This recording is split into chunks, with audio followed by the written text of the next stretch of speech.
Well, it's week 8 of the LCS with coverage brought to you by Alienware. This man right here, Aphromoo, is heading into a tiebreaker soon, so we don't know what his fate will be. Maybe you do. How's that going to go? A dub. Tiebreaker. Yeah. Dub. You're going to get a dub. Okay.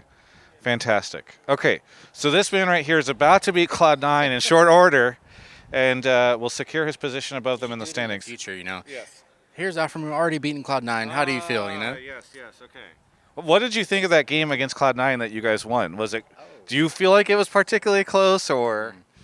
Yeah, Cloud9's a good team, but yeah, we just dominated all aspects of the game. Oh, okay. It wasn't even close. Yes. All right. Well, I guess, are you surprised at all by the fact that it wasn't even close? A little surprised because their EG game was actually closer, you know? Yes, okay. And ours was landslide, you know? Crazy. Yes, okay. Very good. There was, I think, the FlyQuest Twitter account tweeted out passive-aggressively or something like that today, like, just us humbly showing up for the last day after being predicted to be 10th place in the standings at the start of the split or something like that. So how are you surprised at all by where Fly has ended up after the C9 win? Surprised? No, because I was there for all the games. Some of the games should have been a dub, so honestly, we should be top 4. Okay. A lot of our games, I think we were ahead, 4,000 gold, and then we threw it. So, Yeah. but it happens. Right now, we're definitely working on, side laning and stuff like that, getting a good, experience for the guys. Philip, first split and all that. Yeah. But we're top 6 now for sure. So upper bracket, not too bad. Yeah. Not too disappointed about it. But obviously, it could have been a lot better. And I do think, more games for us, pretty good.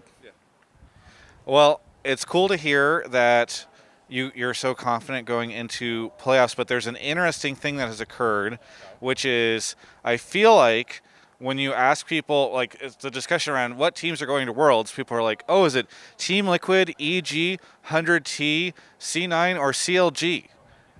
They don't mention FlyQuest. I feel like FlyQuest is not in the conversation right now as like people's prediction for a team to go to Worlds.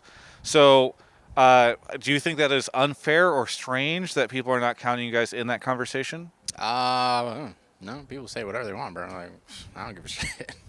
Sometimes people are surprised that somebody else would have an opinion that they feel is so different from their own, but you're not shocked at all by that type of thing. Nah, the Reddit overlords, bro. They do whatever, man. Okay.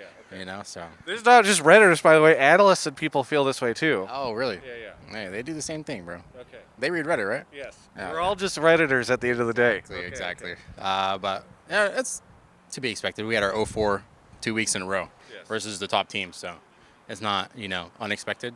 Yes. We definitely flubbed that week. It was disappointment because definitely if we won those games, we could have just been top 2 automatically, but it happens. So I can understand. Yeah. For you particularly, what do you think your chances are of making it to Worlds with this team? Pretty high. Very high. We're pretty confident. New patch is coming out, so we'll see what happens. But once we're on top of it and on top of the meta, we 3-0'd super weak. So first 2 games were great. The TSM game, absolute disaster, but to be expected. I think I'm very confident going into best of 5s versus anybody right now. Yeah. And yeah, we just got to put our head down and work. We play next week. I don't know who we're playing yet, but yeah, it's gonna be fun. Definitely gonna be different than facing up against EG, spring playoffs. The champion, only team to take a game off them. So we'll show up. Okay. You, I think, just got your 300th win. They were talking about that on the broadcast. You also talked about how this weekend was a 3-0 for you so far. And I want to take that to pivot to patch 3.0 coming out in Genshin Impact. Sumeru is dropping. Yeah. I know you're a big Genshin player. Yeah. Is this going to be an issue for you going into playoffs that there's a whole new region unlocking in Genshin? No issue, really, because you can play Genshin while in queue, Yeah. Champions queue, 15 minutes, 30 minutes, stuff like that. So I got time. Okay. But it's exciting. Yes. Is there any character in particular you are excited to roll for? Yeah, I'm not really into, like, the furry dudes, this new guy coming out. Yeah. whatever, bro. Tignari, I believe his name. I'm waiting for the dancer, the girl with the abs they were showing. You've seen them, right? Yes, yeah. So I'm waiting for those girls. The desert characters seem to be most. Yes. Yeah. Yes. But I heard they're gonna do it like an island release, like Inazuma. Not a big fan of that. Oh, they're gonna do it like piecemeal. Yeah. Okay. Not a big fan. Yeah. I haven't watched. Did you watch the patch thing that came out 2 days ago? I haven't watched it yet because I've been busy with LCS. Showing everything. Yeah. Is it anything good in there that I should be excited for? At least it's a bright, lit up area now, not darkness. Yes. You know. That is what Mark and I have been saying. That's part of the reason we've been liking Golden Apple Archipelago, because everything else before this was just like dark and purple or whatever. So, all right. So I'm a big fan of open desert areas. Yes. Pretty fun. So. Yeah, I'm excited. All right. Anything you want to say to any of the fans out there? Hey guys, 300th win. Thanks for supporting me. Appreciate you all. And stay tuned for playoffs. It's gonna be fun. Thank you so much, Afro, for the interview. And for everyone else, you can check out the rest of my coverage of all things LCS right here on my YouTube channel. You know what is going to be really effing expensive? Worlds. I'm going to try to go to Worlds. No updates yet. I can't tell you what I'm doing or where I'm going or what part. Anyway, it's going to be very, very expensive.